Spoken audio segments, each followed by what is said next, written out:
আজকে তৈরি করব পারফেক্ট সবজি নুডলস রোল। তো হ্যালো এভরিওয়ান, আসসালামু আলাইকুম। সবাই কেমন আছেন? তো আমি আজকে নিয়ে এসেছি মুসমুসে সবজি নুডলস রোল। তো চলেন প্রথমে শুরু করি।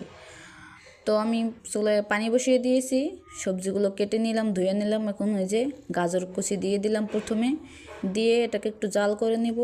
তো জাল করে নেওয়া হয়ে গেছে, এটাকে এখন এই যে একটু সিদ্ধ করে নিয়েই দিয়ে দেব উপর থেকে নুডলস।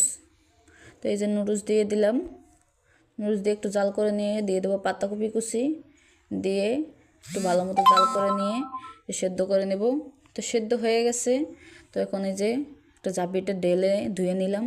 তো চলে যাবো চুলে। তো একটা কড়াইতে পরিমাণ মতো তেল বসিয়ে দিলাম, দিয়ে পেস্ট কুচি কাঁচামরিচ কুচি দিয়ে একটু ভালো মতো নেড়ে চেড়ে ভেজে নেব।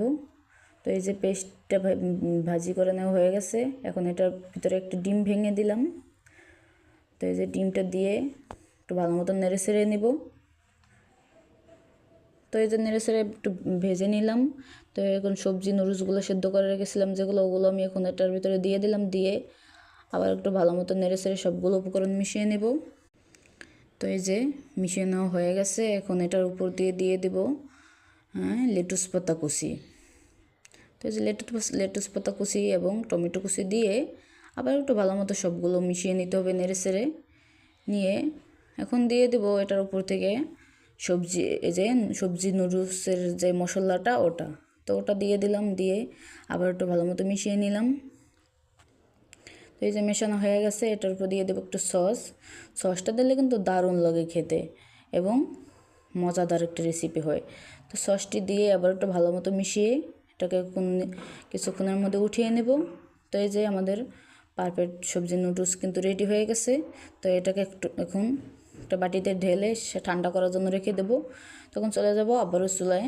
তো একটা কড়াইতে পরিমাণ মতো পানি দিয়ে দিলাম ময়দা। আটা ময়দা যেটা যার সুবিধা হয় সে ওটাই দিয়ে বানাতে পারবেন। তো আটা দিয়েও হয়, ময়দা দিয়ে হয়। তো আমি ময়দা দিয়ে নিয়েছি, দিয়ে এটা ময়দাকে এই যে ময়দাটা দিলে মুসমুসে হয়। তো এই যে দেখেন রুটি করে নিয়েছি। তো এই যে দুই সাইডটা একটু পানি দিয়ে ভাঁজ করে এই যে নুডলসের উপর থেকে ভাঁজটা আনতে হবে। এই যে দেখেন এটাকে এরকম ভাঁজ করে নিতে হবে। তো এই যে একটু পানি দিয়ে এটাকে একটু ভাঁজ করে নিলাম যাতে করে চুলায় দিলে না ছুটে যায়। তো চুলায় আমি তেল বসিয়ে দিলাম, তেলটা গরম হয়ে গেছে। তো এটাকে এখন উপর থেকে ছেড়ে দিতে হবে।